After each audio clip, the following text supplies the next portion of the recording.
Influence factors ప్రధానంగా రెండు ఉన్నాయి. ఒకటి హెరిడిటరీ, రెండు ఎన్వైరన్మెంట్.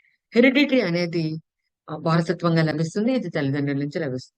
తల్లిదండ్రుల నుంచి వచ్చే లక్షణాలు కానీ, ప్రవర్తన కానీ ఇవన్నీ కూడా తల్లిదండ్రుల నుంచే పిల్లలకి వస్తూ ఉంటాయి. వీటిని మన చేతుల్లో ఉన్నది మార్చడానికి చాలా వరకు తక్కువగా ఉంటుంది.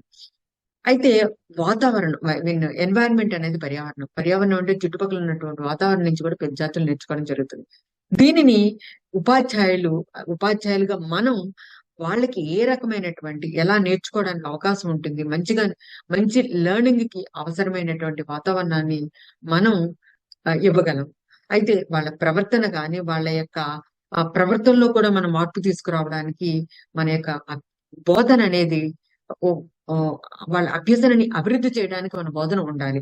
దానికి ఈ పర్యావరణం ఎంతవరకు ఇన్ఫ్లుయెన్స్ చేస్తుందో, దాని ఇంపార్టెన్స్ ఏంటనేది మనకు తెలుసు. కాబట్టి ఆ రకంగా విద్యార్థులకు అనుకూలమైనటువంటి వాతావరణాన్ని అందించడం ద్వారా కూడా మన బోధనని అభివృద్ధి చేసుకోవడానికి అవకాశం ఉంటుంది. కాబట్టి దీని మీద మనకి ఆల్రెడీ యూనిసెఫ్ వాళ్ళకు వీడియో రెడీ చేస్తున్నారు. దాని నెక్స్ట్ టాపిక్ ఏంటంటే హోలిస్టిక్ డెవలప్మెంట్. హోలిస్టిక్ డెవలప్మెంట్ అంటే పిల్లల సమగ్ర అభివృద్ధి. ఈ సమగ్ర అభివృద్ధి అనేది 5 రంగాల్లో జరుగుతుంది. దాన్ని 5 డొమైన్స్ గా చెప్పడం జరిగింది. ఒకటి ఫిజికల్ డెవలప్మెంట్, శారీరక అభివృద్ధి. 2 కాగ్నిటివ్ డెవలప్మెంట్. కాగ్నిటివ్ డెవలప్మెంట్ అంటే ఆలోచన అభివృద్ధి, అభిజ్ఞా అభివృద్ధి అని చెప్తున్నారు. 3 socio emotional development. Socio emotional అంటే సాంఘిక భావోద్వేగ అభివృద్ధి. నెక్స్ట్ లాంగ్వేజ్ డెవలప్మెంట్, భాషా అభివృద్ధి. 5 aesthetic and aesthetic development. Aesthetic అంటే మోరల్ వాల్యూస్ డెవలప్ చేయడం అలాగా.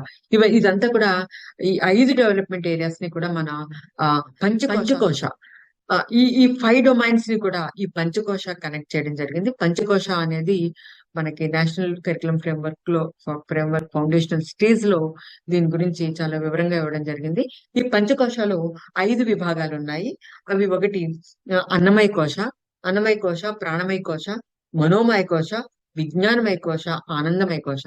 ఈ 5 కోశాలు కూడా ఈ 5 డొమైన్స్ కి కనెక్ట్ చేస్తూ పిల్లల్లో ఏ రకంగా ఈ పంచకోశకి ఎంత ప్రాధాన్యత ఉందో కూడా ఈ పంచకోశ లో ఉన్నటువంటి ప్రతి అంశం కూడా ఈ పిల్లల యొక్క అభ్యసన అభివృద్ధికి ఏ రకంగా దోహదం చేస్తాయనే విషయాల్ని మనకి ఎన్సిఎఫ్ఎస్ లో ఇవ్వడం జరిగింది. నెక్స్ట్ వచ్చేసరికి అసలు ఈ 5 డొమైన్స్ ని మనం ఎలా అలవాటు చేస్తాము, అసలు ఈ 5 డొమైన్స్ గురించి ఒకసారి చేసుకుందాం.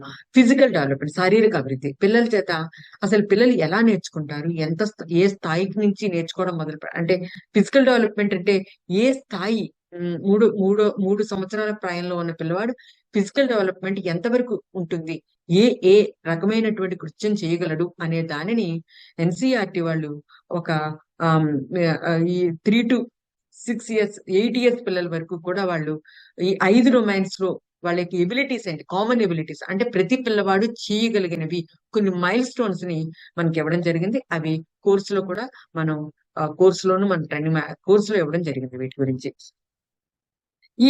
ఈ 5 డొమైన్స్ ని కూడా విడివిడిగా బోధించడంలా కాకుండా ఇంటిగ్రేట్ చేసి బోధించమని చెప్తున్నారు.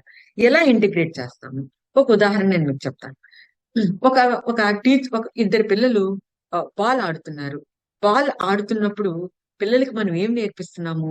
ఫిజికల్ డెవలప్మెంట్ అనేది మన అందరికీ కామన్ గా తెలిసిన విషయం. ఆ బాల్ విసిరేటప్పుడు లేకపోతే క్యాచ్ చేసేటప్పుడు వాళ్ళు మాట్లాడే ప్రతి అంశం కూడా వాళ్ళలో లాంగ్వేజ్ డెవలప్మెంట్ అంటే భాషా అభివృద్ధి జరుగుతుంది. అంటే ఇక్కడ మనం ఏం గమనిస్తున్నాము? ఫిజికల్ డెవలప్మెంట్ చూస్తున్నాము, అలాగే లాంగ్వేజ్ డెవలప్మెంట్. నెక్స్ట్ వాళ్ళు ఏం చేస్తున్నారు? సోషల్ అంటే ఎవరైనా విసరడంలో ఒకళ్ళు క్యాచ్ చేయలేకపోవచ్చు, చేయొచ్చు. ఇక్కడ వాళ్ళు ఒకరితో ఒకరు మాట్లాడుకోవడంలో సోషల్ డెవలప్మెంట్ కల్పిస్తుంటుంది. ఒకరు క్యాచ్ చేయలేనప్పుడు పడే ఇబ్బంది అనేది ఇమోషనల్ అడ్జస్ట్మెంట్ అనేది అక్కడ జరుగుతూ ఉంటుంది.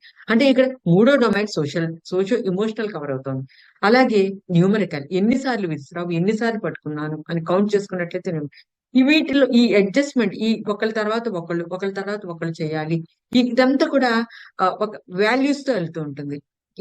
ఈ 5 డొమైన్స్ ని కూడా వాళ్ళు ఒక యాక్టివిటీలో నేర్చుకోవడం జరుగుతుంది. ఇలాంటి యాక్టివిటీస్ మనం ఇంటిగ్రేట్ చేస్తూ ఈ 5 డొమైన్స్ ని కూడా ఇంటిగ్రేట్ చేస్తూ మనం పిల్లలకి అభ్యసన అనేది బోధన అనేది చేయాలి. అభ్యసనకి అవకాశాలు